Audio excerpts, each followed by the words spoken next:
Hello students, welcome to Kadam Study Center. So in this lecture we will continue our chapter that is matrices. Okay. So in this lecture we will take new topic that is row echelon form और row reduction. Okay. चलो तो फिर शुरू करते हैं. आप theory पढ़ लो, मैं आपको शॉर्ट में एक्सप्लेन करता हूँ रो इक्विवेलेंट फॉर्म में क्या होता है. रो इक्विवेलेंट फॉर्म में हमें क्या करना होता है, जो पिवोट एलिमेंट होता है. अभी पिवोट एलिमेंट क्या है सबसे पहले मैं वो बताता हूँ. पिवोट एलिमेंट मतलब लीडिंग एलिमेंट. अभी इस मैट्रिक्स में देखो, यहाँ पे पिवोट एलिमेंट क्या है, वन. यहाँ पे पिवोट एलिमेंट है वन, मतलब जो पहला एलिमेंट होता है उसे हम पिवोट एलिमेंट कहते हैं. ओके, रो में जो पहला एलिमेंट होता है उसे हम पिवोट एलिमेंट कहते हैं.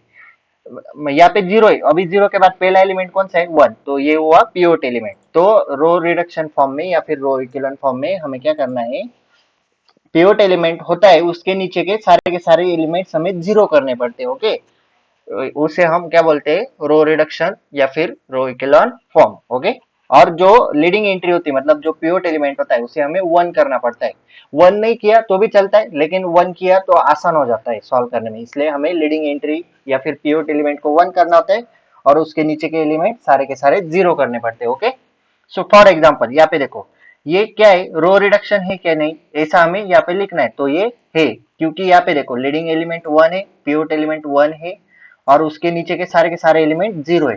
यहाँ पे पिवोट एलिमेंट वन है, इसके नीचे सारे एलिमेंट जीरो है. ओके, ये मैट्रिसेस देखो, यहाँ पे सारे के सारे एलिमेंट वन है, तो ये रो रिडक्शन नहीं हुआ क्योंकि लीडिंग एलिमेंट के नीचे के एलिमेंट जीरो तो नहीं है, इसलिए ये रो रिडक्शन फॉर्म नहीं हुआ, row equivalent form. Okay, then third one देखो, यस ये क्यों है, यहाँ पे लीडिंग एलिमेंट टू, उसके नीचे के नीचे सारे जीरो, यहाँ पे लीडिंग एलिमेंट ये हुआ, इसके नीचे के नीचे सारे जीरो, और यहाँ पे लीडिंग एलिमेंट ये हुआ. ओके, इस तरह से ये है. ओके, फोर्थ नंबर का नहीं है, फिफ्थ नंबर का नहीं है और सिक्स नंबर का भी नहीं है. ओके, आपको समझ में आएगा. अभी क्वेश्चन देखो, reduce the following matrix to row equivalent form. अभी हमें ये मैट्रिक्स रो इक्विवेलेंट फॉर्म में बनाना है. ओके, तो B इज इक्वल टू, ये मैट्रिक्स दिया गया है हमारे सामने, 4x4 का मैट्रिक्स है. ओके, तो अभी हम इस पे रो ऑपरेशन करते हैं. अभी रो ऑपरेशन आपको आते होंगे. ओके, नहीं तो मैं अभी बताता हूँ, हमने 12th स्टैंडर्ड में किए, इतना कुछ हार्ड तो नहीं उसमें, इजी एकदम. तो हमें क्या करना है, पहले यहाँ पे लीडिंग एलिमेंट वन है, तो हमें क्या करना है, ये नीचे के सारे एलिमेंट है 2 4 5, इनको पहले जीरो करना है. तो हम पहले इनको जीरो करते हैं. ओके, तो कैसा करेंगे, R2, अभी इसे हम क्या कहते हैं, R2. Okay, R2. अभी हमें इस टू को जीरो करना है, तो हमें क्या करना पड़ेगा, R2 माइनस 2R1, मतलब इस रो को 2 से मल्टीप्लाई करने के बाद 2R1 करने के बाद हमें ये सारे के सारे एलिमेंट जीरो होंगे, मतलब सिर्फ R2 का एलिमेंट जीरो होगा. ओके, तो यहाँ पे क्या आएगा, एक मिनट. ओके, जब हम R2 माइनस 2R1 करेंगे तो देखो यहाँ पे R2 क्या है, 2 है. Okay, R2. ओके, देखो यहाँ पे, अभी देखो R2 क्या है, 2, और माइनस 2R1 लिखा है यहाँ पे, देखो ऑपरेशन क्या है, 2R1. तो R1 क्या है, 1, मतलब 2R1 मतलब 2 इंटू वन. सो ये क्या बन गया, 2 minus 2 into one, 2 is equal to zero. तो ये एलिमेंट क्या हो गया, जीरो हो गया. यहाँ पे देखो, यहाँ पे जीरो लिखा है. वैसे ही क्या है, नेक्स्ट ऑपरेशन क्या है, R3 माइनस 4R1. अभी R3 माइनस 4R1 क्यों, मैं अभी आपको बताता हूँ. ओके, R3 क्या है, यहाँ पे 4 है, और R3 क्या है, 4 माइनस 4R1, R1 क्या है, 1, 4 इंटू वन, तो ये हुआ 4 minus 4 is equal to zero. इसलिए हमने क्या किया, R3 माइनस 4R1. अभी हमें ये 5 जीरो करना है, 5 को हमें जीरो करना है, तो हम क्या ऑपरेशन करेंगे, R4 माइनस 5R1. तो R4 क्या है, 5 माइनस 5R1, R1 मतलब 1, 5 इंटू वन 5, तो ये हुआ जीरो. ओके, इस तरह से. ओके, अभी सारे के सारे फर्स्ट कॉलम सारे के सारे जीरो हो गए, लीडिंग एलिमेंट पिवट एलिमेंट के नीचे के सारे जीरो हो गए. यहाँ पे देखो, अभी हमने जीरो की. अभी हमें क्या करना है, नेक्स्ट लाइन में पिवट एलिमेंट कौन सा है, ये वाला है 7, नेक्स्ट रो में. तो अभी हमें ये दोनों 7 जीरो करने पड़ेंगे, तो हम क्या ऑपरेशन डालेंगे, R3 माइनस R2 और R4 माइनस R2, तो ये दोनों के दोनों एलिमेंट जीरो हो गए. अभी ये हुआ रो इक्विवेलेंट फॉर्म. ओके, इस तरह से. नेक्स्ट एग्जांपल देखो, reduce the following matrices to row equivalent form. हमें ये मैट्रिक्स भी रो इक्विवेलेंट फॉर्म में रिड्यूस करना है. ओके, सो अभी हम ऑपरेशन क्या करेंगे, हमें सिर्फ ये जीरो करना पड़ेगा क्योंकि पिवट एलिमेंट के नीचे के जीरो करने पड़ते हैं, और ये 2 बाय 3 का मैट्रिक्स है. तो यहाँ पे सिर्फ हमें -2 जीरो करना पड़ेगा। ओके, तो -2 को जीरो कैसे करेंगे, R2 प्लस R1 ऑपरेशन कर, ऑपरेशन आपको डिसाइड करना है क्या करना पड़ेगा, वो फिक्स नहीं होता। ओके, सो R2 क्या है -2 प्लस R1 क्या है 2, so plus minus minus 2 minus 2 zero, इस तरह से। इसलिए हमने ऑपरेशन क्या किया, R2 प्लस R1। ओके, ये हुआ row reduce equivalent form, sorry row equivalent form. Okay, row reduce नहीं। सेकंड एग्जांपल यहाँ पे आप देख लो, यहाँ पे सॉल्व किया गया है। ओके, कुछ नहीं, सेम उसी तरह से सॉल्व किया है। अभी नेक्स्ट टॉपिक है रो रिड्यूस इक्विवेलेंट फॉर्म। याद रखना, कंफ्यूजन मत करना, रो इक्विवेलेंट फॉर्म और रो रिड्यूस इक्विवेलेंट फॉर्म अलग अलग टॉपिक है। ओके, रो इक्विवेलेंट फॉर्म में तो हमने देख लिया, जो पिवोट एलिमेंट होते हैं उसके नीचे के सारे हमें एलिमेंट जीरो करने पड़ते हैं। अभी रो रिड्यूस इक्विवेलेंट फॉर्म क्या है मैं आपको बता देता हूँ, आप थ्योरी पढ़ लेना। ओके, सबसे पहले जो पिवोट एलिमेंट होता है उसे हमें 1 करना पड़ता है, और जो पिवोट एलिमेंट होता है उसके नीचे के भी जीरो करने पड़ते हैं, ऊपर के भी जीरो करने पड़ते हैं। ओके, इस तरह से यहाँ पे पिवोट एलिमेंट क्या है 1, उसके नीचे के जीरो किए। यहाँ पे पिवोट एलिमेंट क्या है 1, उसके ऊपर का और नीचे का वो भी जीरो किए। यहाँ पे पिवोट एलिमेंट 1, उसके ऊपर के सारे जीरो कर दिए। ओके, इस तरह से हमें रो रिड्यूस इक्विवेलेंट फॉर्म करना है। ओके, एग्जाम्पल देखो, A is equal to matrix दिया गया है 2 by 2 का, तो अभी हमें क्या करना है, रो रिड्यूस इक्विवेलेंट फॉर्म। तो हम क्या ऑपरेशन डालेंगे, R2 माइनस 2R1। तो R2 क्या है 2, अभी यहाँ पे पिवोट एलिमेंट क्या है 1, तो अभी हमें ये 2 को जीरो करना पड़ेगा। तो हम क्या करेंगे, 2 माइनस 2R1 मतलब 1 इंटू 2, 2 माइनस 2 जीरो, ये हो गया जीरो। यहाँ पे देखो ये जीरो हो गया। अभी हमें क्या है, ये पिवोट एलिमेंट है ना, इसे 1 करना पड़ेगा, क्योंकि पिवोट एलिमेंट को हमें 1 रखना पड़ता है। तो ये -1 है, तो हम माइनस से R2 को मल्टीप्लाई कर देंगे।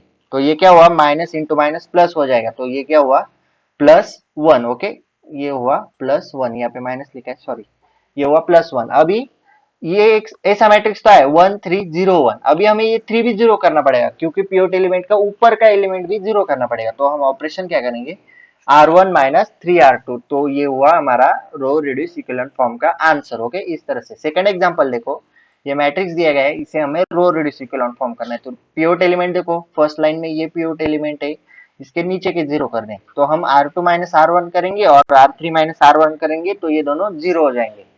सेकंड लाइन में देखो, ये पिवोट एलिमेंट है, इसके नीचे का भी जीरो करना पड़ेगा, ऊपर का भी जीरो करना पड़ेगा। तो हम ये जब ये ऑपरेशन करेंगे, okay, just wait for minute.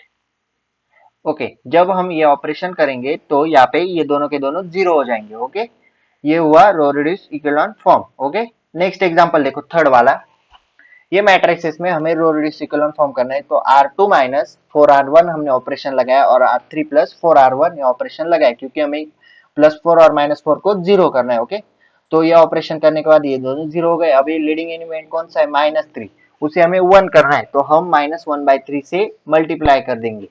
Okay, R2 को, तो ये हो जाएगा 1। अभी ये लीडिंग एलिमेंट है 1, इसके नीचे का और ऊपर का दोनों जीरो करने पड़े, पहले हम नीचे का कर लेते हैं। ओके, ये भी जीरो हो गया, R3 माइनस 5R2 ऑपरेशन करने के बाद। उसके बाद हमें ऊपर का जीरो करना है, तो हम ऊपर का जीरो करने के लिए क्या करेंगे, R1 minus R2 operation apply करने के बाद ऊपर का भी जीरो हो जाएगा। उसके बाद ये हुआ पिवोट एलिमेंट, अभी हमें ये दोनों ऊपर के जीरो करने, तो हम क्या करेंगे, 1/-25/3 इंटू R3 करेंगे। तो ये यहाँ पे ऐसा आंसर आया। उसके बाद हमें ये दोनों ऊपर के जीरो करने। ओके, तो हम क्या करेंगे, R1 plus 5/3R3 and R2 minus 8/3R3। जब हम ऐसा ऑपरेशन अप्लाई करेंगे तो ये दोनों भी जीरो हो जाएंगे। ओके ओके, तो आपको रो रिड्यूस इक्विवेलेंट फॉर्म समझ में आएगा। हमने देखा रो इक्विवेलेंट फॉर्म और row reduce equivalent form. Next topic है एलयू डिकम्पोजिशन। ओके, ये इस चैप्टर का लास्ट टॉपिक है। सो आप थ्योरी पढ़ लेना, मैं आपको डायरेक्टली बताता हूँ। A is equal to L U. अभी एल यू मतलब क्या, lower triangular matrix and upper triangular matrix. Okay, lower triangular matrix में क्या होता है, जो डायगोनल एलिमेंट होते हैं उसके ऊपर के जीरो होते हैं, और अपर ट्रायंगुलर मैट्रिक्स में डायगोनल एलिमेंट के नीचे के जीरो होते हैं। ओके, अभी हम डायरेक्ट एग्जांपल्स देखते हैं, क्योंकि आपको इजीली समझ में आ जाएगा। Okay, find LU decomposition of given matrix. Okay, ये ए मैट्रिक्स दिया गया है, उसका हमें एलयू डिकम्पोजिशन देखना है। First we have to apply row operation to obtain 0 below pivot entry while reducing a to u by row reduction operation। पहले हमें रो ऑपरेशन डालने पड़ेंगे क्योंकि हमें पहले अपर ट्रायंगुलर मैट्रिक्स फाइंड करना है, तो हमें ये सारे जीरो करने पड़ेंगे। पिवट एलिमेंट के नीचे के एलिमेंट हमें जीरो करने पड़ेंगे। ओके, तो हम क्या ऑपरेशन करेंगे, R2 plus 2R1 and R3 minus R1 and R4 plus 3R1। जब हम ये तीनों ऑपरेशन फर्स्ट रो में अप्लाई करेंगे तो ये तीनों के तीनों फर्स्ट कॉलम में से पिवट एलिमेंट के नीचे के एलिमेंट तीनों के तीनों जीरो हो जाएंगे। देन अभी पिवट एलिमेंट क्या है, 3 है, तो हमें ये दोनों जीरो करने, तो हम क्या ऑपरेशन डालेंगे, R3 plus 3R2 and R4 minus 4R2। ये दोनों ऑपरेशन डालने के बाद -9 और 12 भी जीरो हो जाएगा। ओके, अभी नीचे देखो, नीचे क्या है, ये जो पिवट एलिमेंट है 2, अभी हमें ये 4 को जीरो करना पड़ेगा, तो हम क्या डालेंगे, R4 माइनस 2R3। अभी ये देखो, ये 4 भी जीरो हो गया, यहाँ का 4 यहाँ पे जीरो हो गया। ओके, ये हुआ अपर ट्रायंगुलर मैट्रिक्स। ओके, क्योंकि ये जो डायगोनल एलिमेंट्स है उसके नीचे के नीचे के सारे एलिमेंट जीरो है, ये हुए diagonal elements. Okay, then L is equal to, अभी हम एल कैसे लिखते, फर्स्ट मैट्रिक्स पे आओ, यहाँ पे आओ, यहाँ पे क्या है, 2 - 4 2 -6। ओके, यहाँ पे क्या लिखा है, 2 - 4 2 6, फर्स्ट रो वैसी के वैसी। अभी जहाँ पे सेकंड ऑपरेशन अप्लाई किया, कहाँ पे किया, पिवट एलिमेंट 3 से, 3 -9 12। अभी हमें यहाँ पे दिखना है यल के लिए, 3 -9 12। ओके, देन 2 और 4 देखो, थर्ड ऑपरेशन अप्लाई किया वहां पे 2 और 4, यहाँ पे देखो 2 और 4, ऊपर आओ और यहाँ पे बचा क्या, सिर्फ लास्ट में 5, यहाँ पे 5 बचा, तो यहाँ पे बचा 5, और जो बची हुई जगह है वहां पे सारे के सारे आपको जीरो लिख देने हैं। ओके, ये हुआ लोअर ट्रायंगुलर मैट्रिक्स। लेकिन लोअर ट्रायंगुलर मैट्रिक्स में आपको सारे के सारे डायगोनल एलिमेंट 1 करने पड़ेंगे, तो 2 3 2 5 को हमें 1 करना है।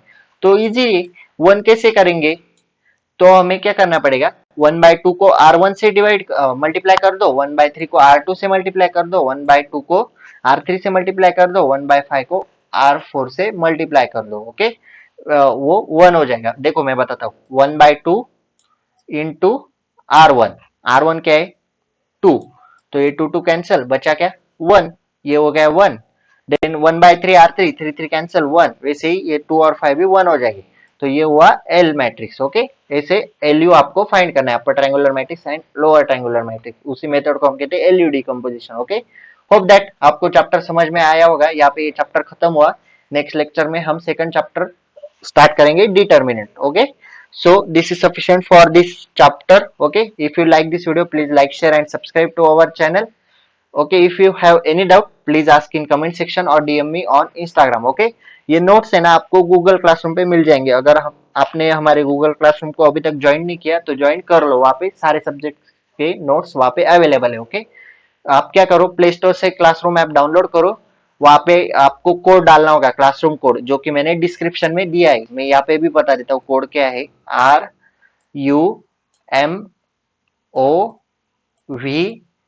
RUMOVBO, ये है हमारे क्लासरूम का कोड। ओके, आपको डिस्क्रिप्शन बॉक्स में मिल जाएगा, आप वहां से भी देख लो यार, या फिर यहाँ से भी देख लो, RUMOVBO। Okay, okay, so that's it for today. If you like this video, please like, share and subscribe to our channel and share this video. Please share this video with your friends. Okay, so that's it for today. Till then, tatas, bye bye.